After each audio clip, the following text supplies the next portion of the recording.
What's up guys, here with Bo and welcome to another video. And in today's video, we're going to be talking about non-fungible tokens and a whole new exciting use case for Ethereum.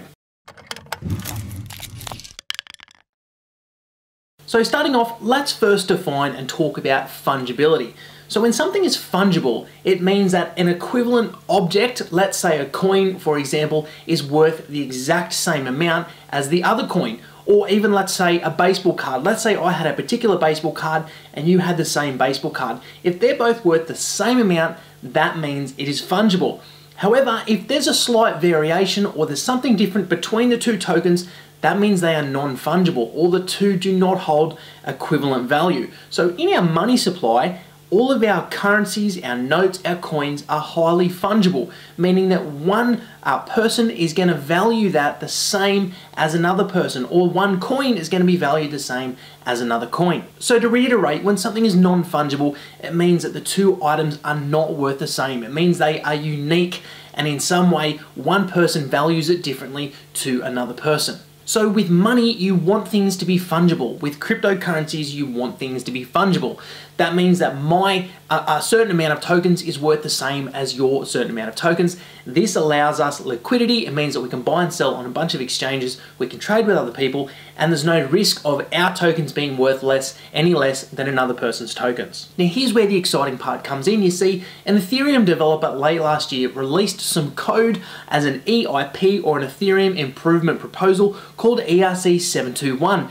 Now this proposal actually outlined the code to actually invent non-fungible tokens, meaning that tokens could be created that have unique identifiers and that also have other attributes that make them able to be auctioned off, and for even third parties to actually manage those tokens if approval is given to them to do so. So why is this a big deal? Well, non-fungibility allows unique items to be created that are actually tied to the blockchain through their unique identifiers, meaning that a whole new use case for Ethereum, or for even blockchain technology for that matter, has essentially become available. Now the ERC-721 standard was released in late 2017 and was described as a single interface for non-fungible tokens, also known as deeds. Now interestingly, the legal definition for deeds is a legal document that can be signed or delivered, especially those for property and legal rights. Now why I find this interesting is because it shows the intention, the rationale,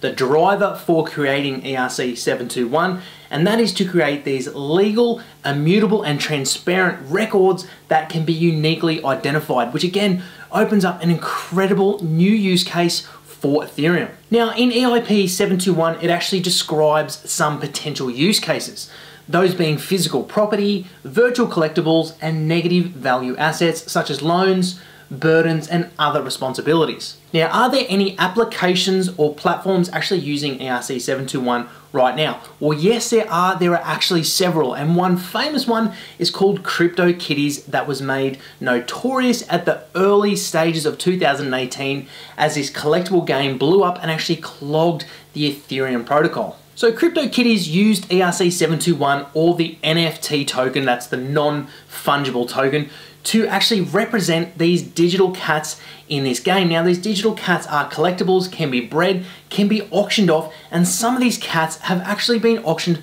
for over $100,000. This was one of the first major use cases for the NFT token standard, and CryptoKitties has since become quite famous for this use case. Now, other use cases that are in development at the moment include games such as Decentraland, which is a VR game where the NFT token standard actually represents parcels of land in the virtual game. Other gaming applications that are coming out using the NFT token standard are games such as ETHtown, where different levels of apartments can be reserved and different heroes and other collectibles can be used in-game. What I find is interesting is gaming seems to be one of the major use cases being used and exploited for that NFT token standard right now. You see, gaming and online communities really get around collectibles, and collectibles that can be gained after a lot of time is actually spent in game.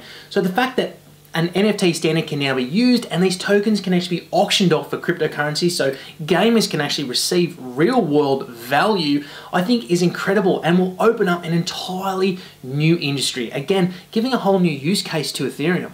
It doesn't stop there though. There are actually use cases outside of gaming right now being developed and used. One is called Propy, which is like a real estate platform that's going to use the NFT token standard to represent legal titles of property, and their property platform is actually going to be like a marketplace that will facilitate buyer and seller to actually use blockchain technology to buy and sell real estate. And Ubiquity, I think I pronounced that right, is kind of similar, where they're using that NFT token standard to represent legal rights and legal documents on the blockchain. So these are just a few applications and a few different use cases that are being used for the NFT standard right now. There are a lot more in development, and there will certainly be a lot more coming. That's what I think is the most exciting, is the fact that this standard is so new.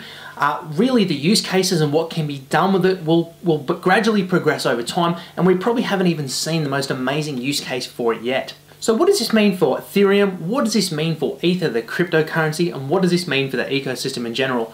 Well, aside from the incredible benefits that a unique token attached to a public blockchain that's transparent on the distributed ledger, apart from those incredible benefits, it brings amazing new use cases to Ethereum as a protocol for applications to be built on. See, at the moment, there are hundreds, if not thousands, of decentralized applications that have been built on Ethereum at the moment. They use Solidity as the backend for smart contracts. Now, this NFT token standard essentially increases the usability, the use cases, the value proposition that Ethereum can bring developers when they're thinking of ideas or thinking of different business models to actually exploit using that blockchain technology. Now, why this is good is because any system, and in this case it's a software system, that being the Ethereum protocol, is the more use cases it can bring, the more value proposition it has for developers, for entrepreneurs, for business people to build these applications, the more it can be used. Now, despite the applications using the NFT standard already, it's actually still in draft. EIP 721 is actually still in draft and has not been finalized.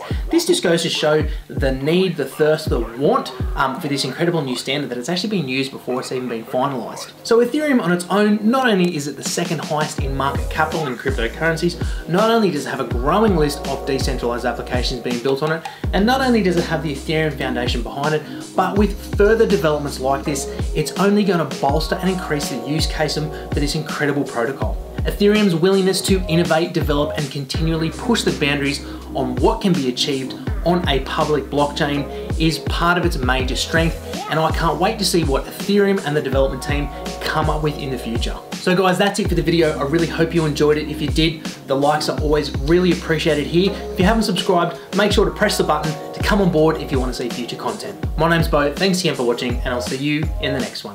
Cheers.